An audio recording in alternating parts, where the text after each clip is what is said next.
Welcome, everyone. I'm Laura DeFranco, the CEO of Brave Healer Productions, where we have a mission to wake the world up to what's possible for healing, one brave word at a time. And here today to help me with that mission are some of the amazing authors of a new book that we have coming out. This one is called The Grief Experience: Tools for Acceptance, Resilience, and Connection. A really huge thank you first to Kelly Doherty, the lead author of The Grief Experience. I'm so grateful, Kelly, to be in your world and for your big vision for this book. Gosh, I feel like we thought about this a long, long time ago, and it's finally coming into the world. And you have gathered the most stellar group of author experts to talk about this sometimes impossible topic. And so I'm just so grateful to you and what you do in the world. And I can't wait to introduce you all to these authors today. Sherry Davies is a clinical social worker with over 16 years experience, and she's an outspoken advocate for families dealing with Alzheimer's. Karen White is a licensed professional counselor with over 2 decades of experience helping people grow, heal, and thrive. Karen Arnold is the founder of Grief in Common, a website designed to provide connection, validation, support, and healing to the grieving community. And Tiffany Thomas is located in Los Angeles and has over 10 years experience working with those who are healing from abusive relationships, trauma, substance abuse, and grief. Oh, do I have some power in my Zoom room this morning? Sherry, you're going to start off the party here. Tell us about your amazing chapter. Hi, so I'm Sherry, and my chapter is chapter 4. It's called Fighting for Memories. And what my chapter is about is really our journey into discovering that my husband had younger onset Alzheimer's. He was diagnosed at 51 years old. And it's really about how we came to that journey. And really, a lot of it is how I missed a lot of things, which was to be expected at our age. And really, how when we got to that first doctor's appointment, all the feelings that you feel when you discover somebody that you love has a terminal illness. And then how that journey goes into really anticipatory grief, understanding that, he has a terminal illness that has no cure and what our life's going to be looking like in the future. You have written about it so, I don't know, so gracefully, but this is not an easy path that you have taken. Is there something you want to share with the listeners? Maybe one of the most important things you want to share about it being your spouse? Yeah, I think there's something different when, I've had grandparents who's passed away. And so it's a sad experience and I felt that loss from it. But when it's your husband, it's an entirely different thing. And, we're going through so many losses on a regular basis. So there's not only just the loss of knowing at some point he's not going to physically be here anymore, but I'm also losing, the dream of our future. I'm losing the fact that on a daily basis, he can't do things. And so I become more and more independent and lose less of a husband, even though he's physically in my home. So it's a really challenging dynamic when it is, particularly at our age. We're still, he was working at the time, I'm working. We had a son in college who's now out of college. So the dynamics are very different when you're this young as well. I think you're being so brave about sharing, and I just know that already, if y'all are listening and in a similar situation, you're not feeling alone all of a sudden, and that's really part of what we're doing in sharing our stories. So Sherry, thank you for that. Thank you.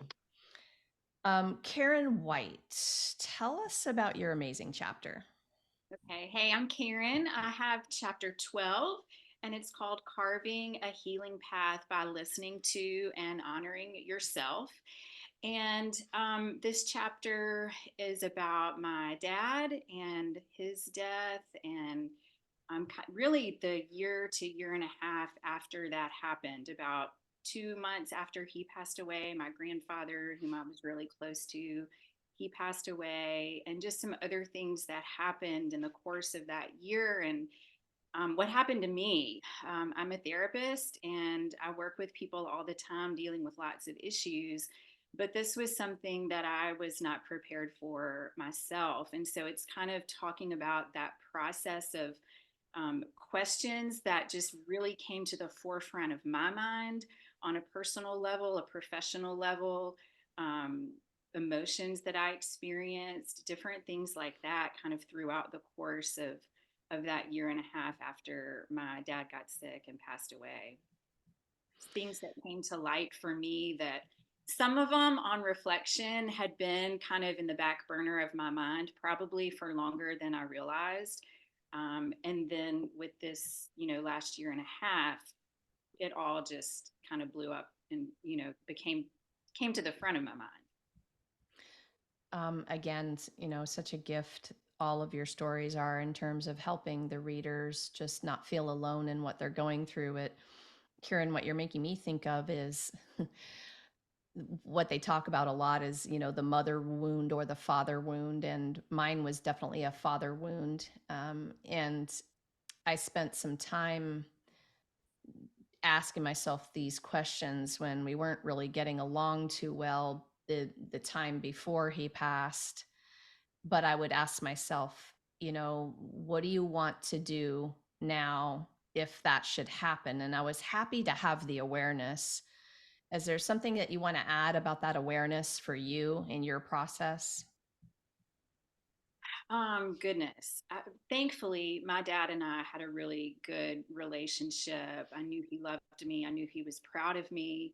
I think for me, and like Sherry was saying, I've had grandparents that had passed away, but when it was my dad, it just hit me in a way that I was completely unprepared for. And I think through that process, listening to myself, like there were times when I felt like I have no idea what I'm doing, Um, but the awareness that wound up coming to me was it doesn't matter. Like you're doing what you need to do for you, and I've learned kind of slowly to follow that, to do that thing because it's what I needed. And tying it back to my dad, he was not a man of a lot of words, but he always pushed me and encouraged me to do the thing that felt right for me. So I don't know, that was kind of a full circle moment with the awareness that you're talking about. Yeah, I love that. Thank you. Thanks for sharing. And thank you so much to all of you, really, for being here today and talking about these things. Um, okay, Karen Arnold, tell us about your amazing chapter. Hi, so I'm also Karen, and I had chapter 9, Isolated in Grief, Preserving Relationships After Loss was the topic. So my chapter is really about a personal journey of doing this work, what brought me to it, what's kept me here, people I've met along the way, some of the challenges that I've seen. Um, as starting out as a very young age, having had some losses, but not even really fully understanding them personally until I worked with people, and then had much bigger losses, even or more losses along the way. And simultaneously being you know, working with grieving people and being a grieving person, and some of the dynamic of how that goes. For a long time, as long as I've been doing this work, I've been talking to people about the isolating nature of grief and how it does make people feel so very alone. And then it was very interesting with COVID and how isolation became a very universal experience and how that impacted people's grief. So my topic is really about how to help preserve some relationships along the way, since primarily that's what, no matter the group, no matter what topic we're talking about, it comes back to the people around us, friends, family, coworkers, people it feels like they don't understand, trying to find support, not knowing where to turn, and not knowing what to do with these relationships. So trying to address that and help people with that as much as possible. I liked what you said, working with grieving people, being a grieving person. And I just want to acknowledge that we all help sometimes in the middle of our own process. And especially just like a thank you to all my brave healers that I know who are doing what you said, helping people in the middle of their process. That is no small thing to be able to do. What is there anything else you want to say about that? Well, just the fact that it's interesting that while it can be very challenging and triggering at times, I feel very fortunate to be immersed in a community of people who are also looking for understanding. I say to grieving people all the time that it opens you up to new levels of being compassionate and human and being connected. It's a very shared experience to be grieving. And so even as challenging as it could be at times, just to be focused and not be bringing in my own stuff, I always felt so very well supported and understood, even without sharing what was going on with me, but just knowing that, people here get it. Like, I don't have to pretend, and like maybe people would have to do in another setting. So yeah, it's one of those interesting things that happens. People talk about all the difficult changes that come as a person who's grieving, but it does have this tremendous amount of growth that comes with it. And so I feel very fortunate to work with grieving people, because they're some of the best people that you'll get to talk to or meet, I feel like. I love that, Karen. Thank you. Sure. Thank you. Okay, Tiffany, tell us about your chapter. Hi, yeah. So I wrote chapter 14, which is called Walking Through Divorce, Finding Grace, Forgiveness, and Acceptance. So I wrote this to share a little bit about my experience of all the ways that I mislabeled my own symptoms and going through grief. And I thought it was stress, and I thought it was all these other things. And similar to Karen White, I'm also a therapist and thought that I would have a little bit, I guess, be ahead of the curve when it came to going through my own grief, only to realize that I had no idea how to navigate that myself. And also, I share about how it's affected me even years later, how it's a complicated grieving process because the person's still alive.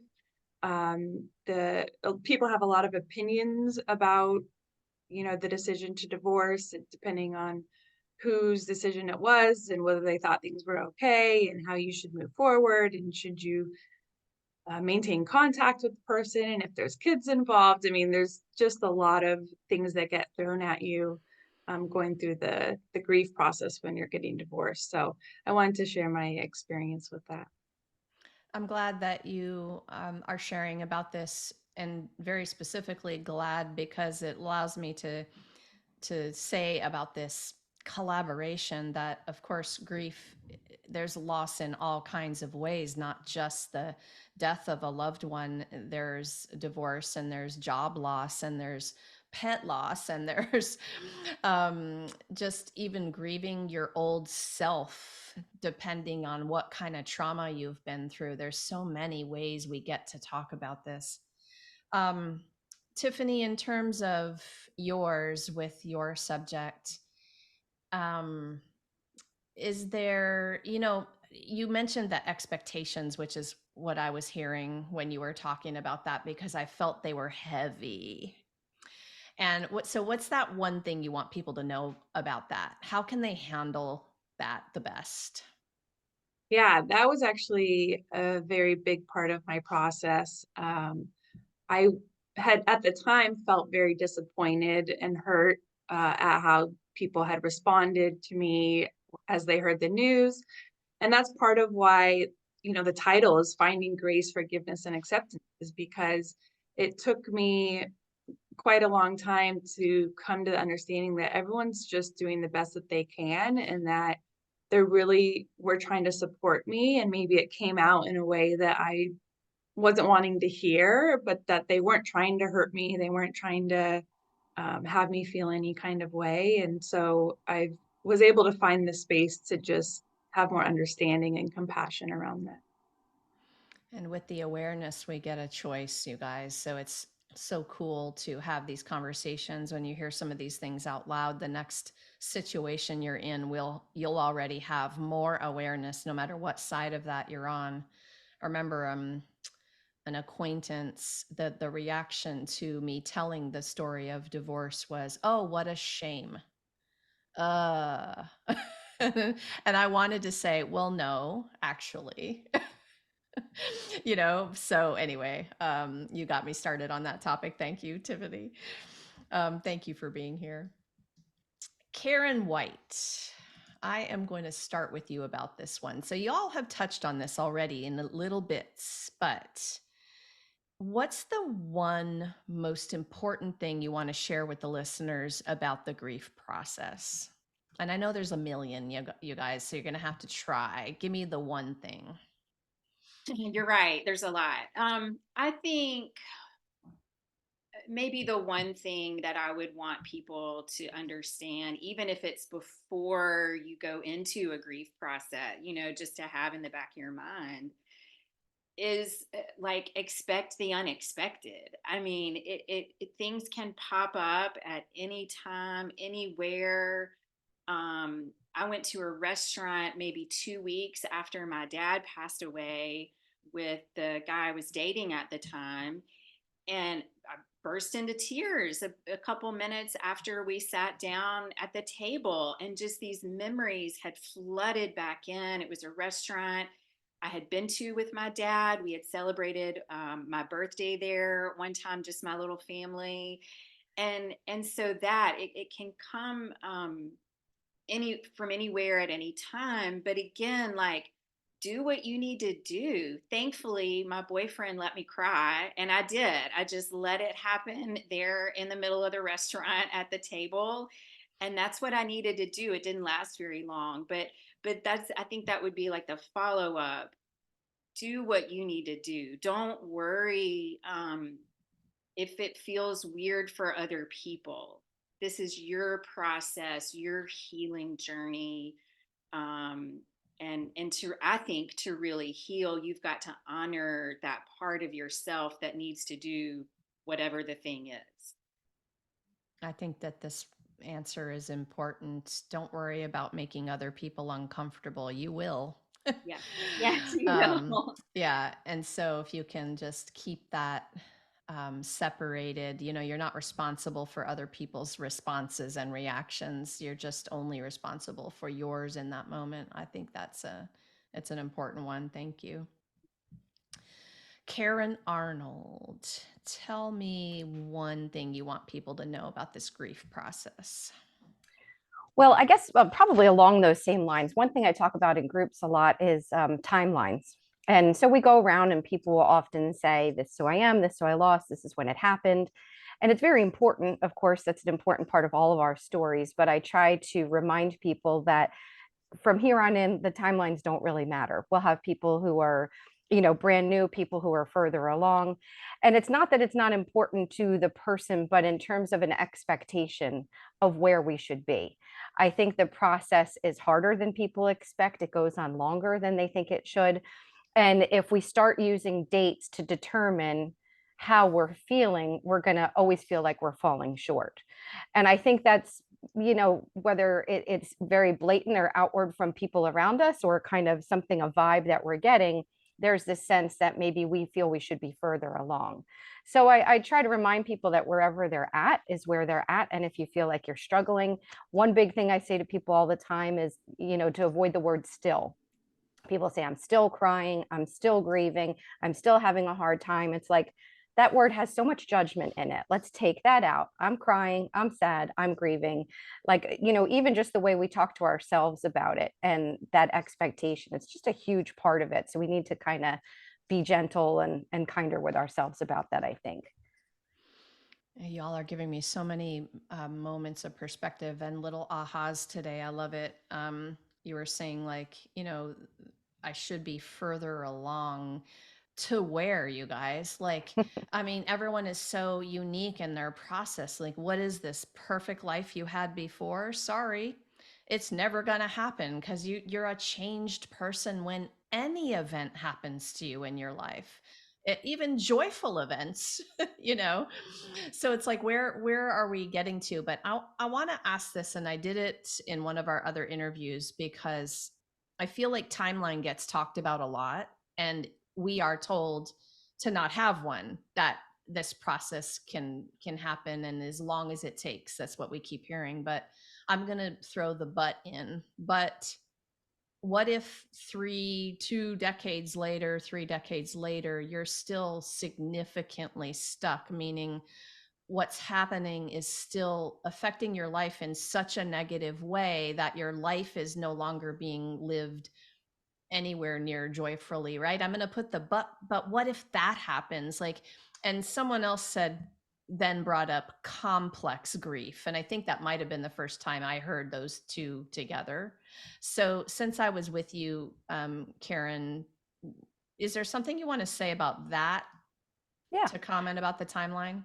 Well, I've had plenty of people who have come to me in just that situation, and typically there's a reason why, that they're either and I think we all need to understand our why. Is it the nature of the relationship? Is the life and the trauma that I had before this and issues that I'm continuing to deal with, a lack of support?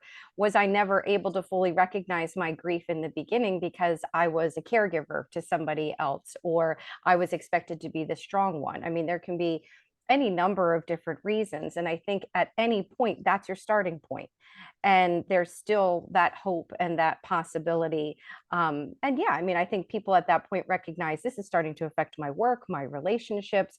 So it's not to say, oh, hey, no problem wherever you are. When it's becoming problematic, when it's becoming especially problematic and, seeping into other parts of life. And as I, often say to people, if you're going for help, then it's a really great place to be, and it's never too late. I guess I think that's would be the message I would want people to know. That's so perfect. Thank you. There's a reason. Recognize if you're stuck, get help. Hmm. And that's where I'm going to say, a lot of times that the complex and chronic kinds of trauma that happen with this, we need guides, we need support, we need some assistance to move us along. And it's so great to reach out for help. Okay, Tiffany, we've already said so much about this, I know. What's the one thing you want people to know about the grief process? Yeah, so similar to what everyone else has kind of touched on, but patience is so important. Not even just the timeline conversation, but I think there's this idea that you're going to feel worse right after it happens and then it'll get easier. And that's not necessarily true. You might feel okay right after the loss for a number of reasons. And then actually it hits you 6 months later, a year later. That was definitely an experience I had. My divorce was finalized almost a year ago, and then I've had another loss since then. So now I've found myself not even that long ago kind of getting pulled into this grief quicksand, as I would call it, um, in a place that I had not experienced thus far when it came to my grief. And what I found is the more I started to tell people that I was really struggling, that I would have days where I would just stare at the wall and cry for hours, not thinking about anything. The more I told people, I was able to start climbing out of that quicksand. So the importance of just telling people that you're struggling, you don't have to go into it, you don't have to, give them the details, but just starting to acknowledge your own experience and utilize that support system that you have is super important. You said something earlier about not recognizing that your stress was grief related, and that was a little aha for me as well, because I think the labels mess people up a little bit sometimes. So stress, and you made me think of anxiety also. Like, what if that's grief related, you guys? And just to even hear that today might help somebody. Like, oh, I didn't realize that could be that. And then, to get a little help with it. Sherry, how about you? What's that one thing you want people to know about the grief process? For me, I think a big piece of this is letting go of expectations of other people as what I should be doing as a caregiver and through my process. I was thinking about this while everyone was talking, and part of it for me has been a really big piece of still going out and doing things that are really joyful for me, because I can't live in grief every moment of my life right now, right? Because we still have my husband here. And so I need to be present in a lot of my life in ways that are very difficult. And so there's things I do for myself, whether it's going out with friends. I went to a midnight, I went to a meditation last night for the full moon with Kelly, and, things like that, where I can go and take time where people may look at me and be like, oh, she's going out and she's doing things. And I had to let go of that because I had to do things that really nourished my soul so that not only could I be a caregiver, but I could still be present in my life with my husband with what time we have left. Beautiful. And how did you know the next question? So, all right. So, thank you, Sherry, because this is going to be so, so perfect for how I want you to think about this next one for all of you guys. Okay. So, Karen Arnold, I am going to start with you first for this. When we come back around to Sherry, I want you to hold on that, what you just did for your answer to that last question. Okay. Um, okay. So, honestly, I think most successful healers and really people have a badass self care routine. Sherry just talked about it a little bit. They understand that you can only really truly give from the full cup. But when you're moving through grief, self care becomes necessary. It's a survival tool. You know, if you don't prioritize it, you might be in trouble sooner or later, right? But we don't always figure out how to set our own boundaries for stuff like that when we need it the most, especially during a grief process. So Karen, talk to me about one. I know there's like 100 you could name, but what's one of your very favorite self-care practices? And then if there's something you want to say about how you prioritize and set those boundaries for yourself, for your own self-care. Well, I think when I talk to people about self care, I always put it in two categories: the self care you can see and the self care you can't see. So there is the self care and like the actions that we can do, going to a yoga class, doing meditation, those sorts of things. And then there's like that internal self care and that inner dialogue, the stories that we're telling ourselves. And that's where I personally try to focus. That's where I encourage people to be very mindful of just the things that we say and how we talk to ourselves in ways that we would never talk to our closest friend. I have people who are blaming themselves, carrying significant amounts of guilt and feeling wholly responsible for what happened with their loved one or for something that happened 20 years ago in their relationship. And I find that it's kind of this bad habit we start, and it's a story that goes on a loop, and it becomes very difficult to get out of that.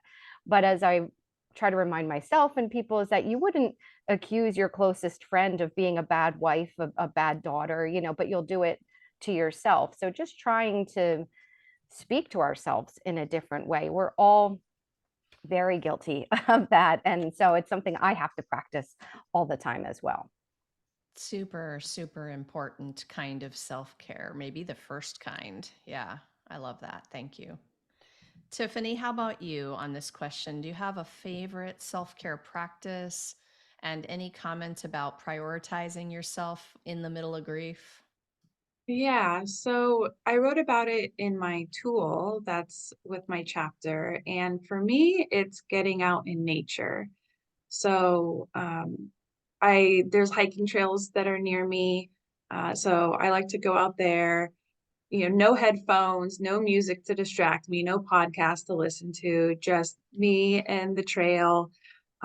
It's where I find my most like peaceful spot, and I just reflect, and it gives me just space to kind of get rid of all the things that I have to do and that I'm thinking about. And it gets my body moving too, which is super important because the more my body's moving, I'm breathing, I'm regulating my nervous system, like all those things are connected. So, um, and for those days that I really just don't want to get off the couch and go anywhere, I remember that once I'm doing it and once I'm putting one foot in front of the other and there's trees around me or animals around me, that it's just so healing. Um, so that helps to remember that. Yeah, perfect. I would imagine nature is a connection for all of us here. I know most of the people that I talk to, that's a big one for them. All right, Sherry, back to you on this one and your full moon Yes. ceremony circle thingy. But I know you probably have at least 100 other ways you do it. But how would you answer this? I would say for me, it's less about what the activities are because I have a big list of things that I enjoy, and they range right from everything from meditation to sitting on the couch watching Netflix. So I think everybody can figure out what they really like to do. That's not the issue so much for me. It's really being cognizant of when I need it.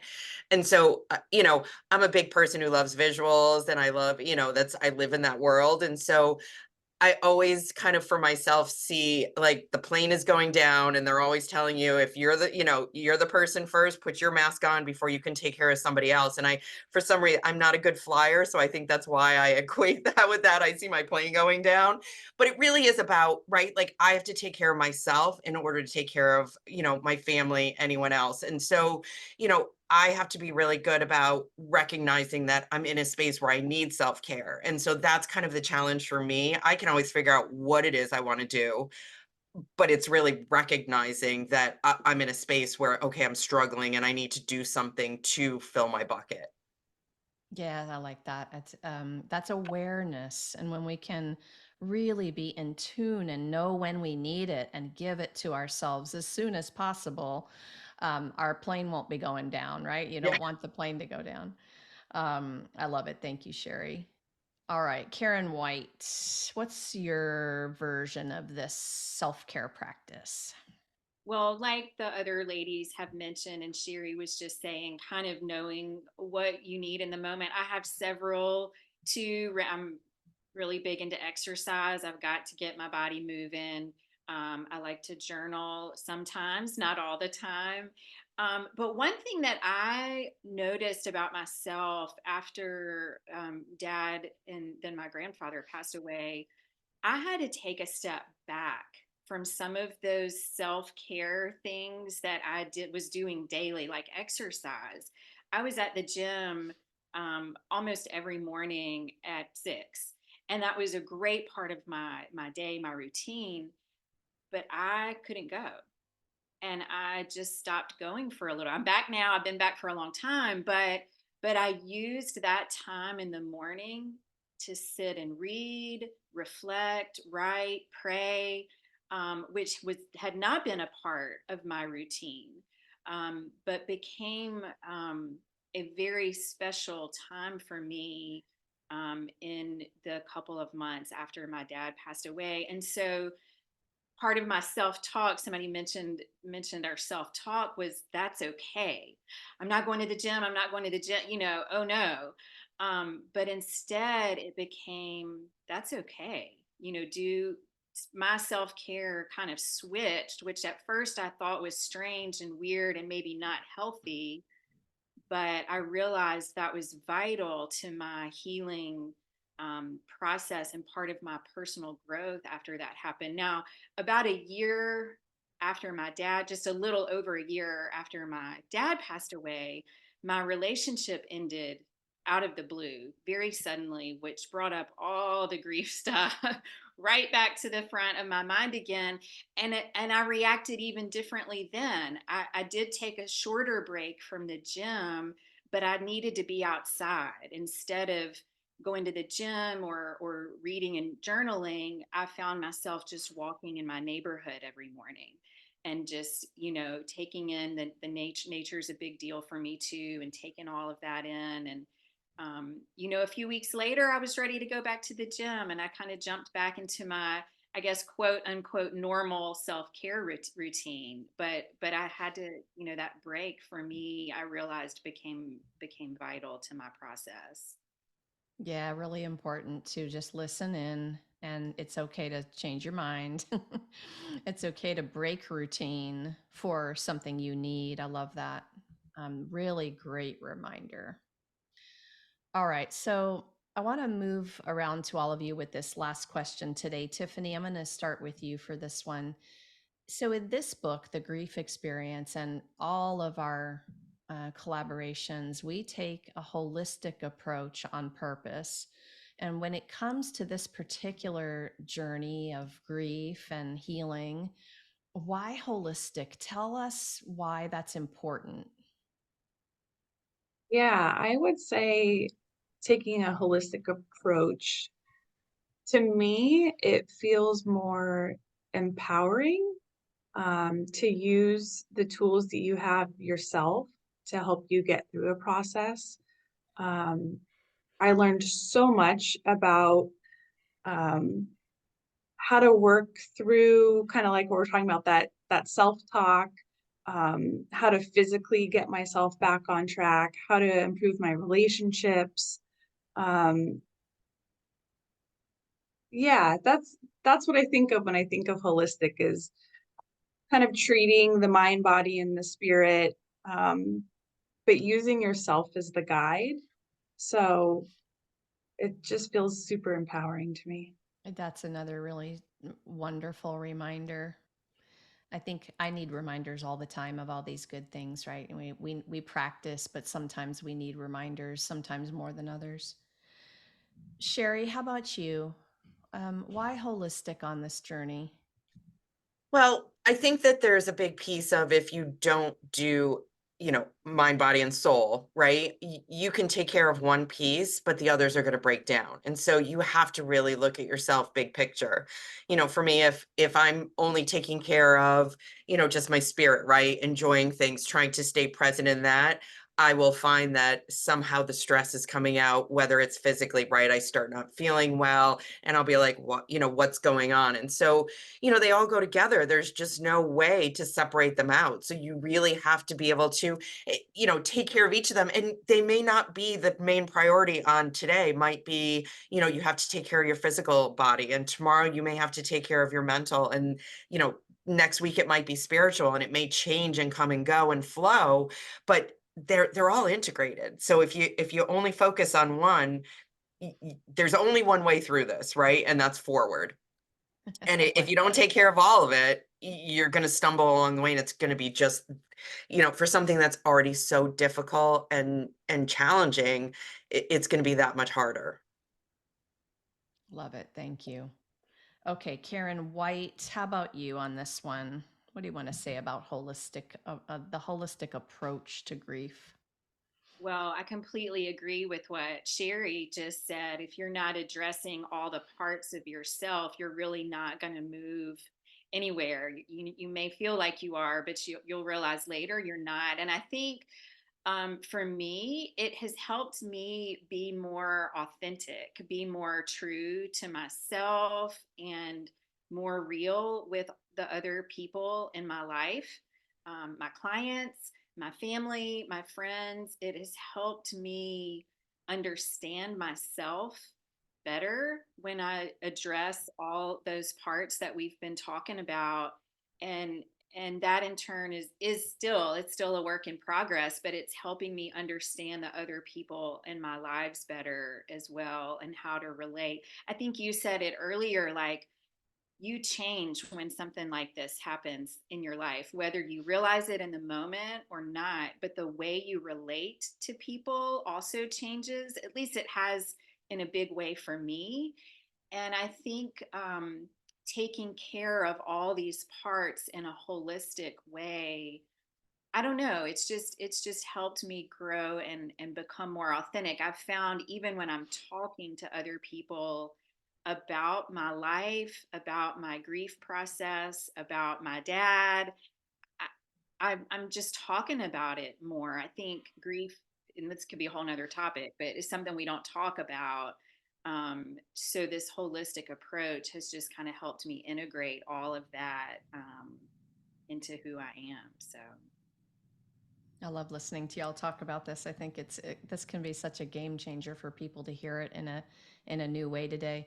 Karen Arnold, you are gonna close our party out today with the answer to this one. So it's hard to go last on this question too, I know. That's okay. What else do you want to add to this? Well, I was thinking, obviously in full agreement with what everybody's saying. And, while there's nothing simple about this process at all, there's sometimes a simplicity that we miss in taking care of our basic needs. And especially for those who are in the very early days where they have no idea where else to go or what to do. Focus on what you're eating, focus on your sleep, and I say to people, if you're not sleeping at night, the next day is going to be terrible, guaranteed. So just trying to put our energy into the things that while it doesn't always feel like we have control over, but we're trying to do our best to put ourselves in a comfortable routine, a new schedule. I think that that's, again, sort of where we're putting our energy and trying to start small. We have a tendency to make everything all of a sudden very big. What am I going to do from here? What's going to be next? And it's like, let's just come back to the moment. Let's come back to the present. What can you do today? What can you do right now? And directing our energy toward those things. And I think it feels, we were saying the word empowered before, it gives us some sense of that if we can. Nice. Thank you for that. I want to, on this holistic question, I want to give my body workers a shout out, especially my myofascial release practitioners. You know, the energy of trauma can be lodged in the fascia, it can be in your physical body. And so when I think about holistic, I think about treating the whole person, mind, body, soul, but also how those integrate, how the energy can be in us literally. And so sometimes we deal with the mental piece, mental emotional piece. We do the counseling, but we forget that that body holds some of that, and that can be an avenue in, another way to treat yourself holistically. So being a person who has practiced that for a really long time, I think it's a great thing for people to know that it exists. Oh my goodness, Tiffany, Sherry, Karen, and Karen, thank you so much for what you do in the world, and thank you all for being here today to share it. Thanks, ladies. Thank you, Laura.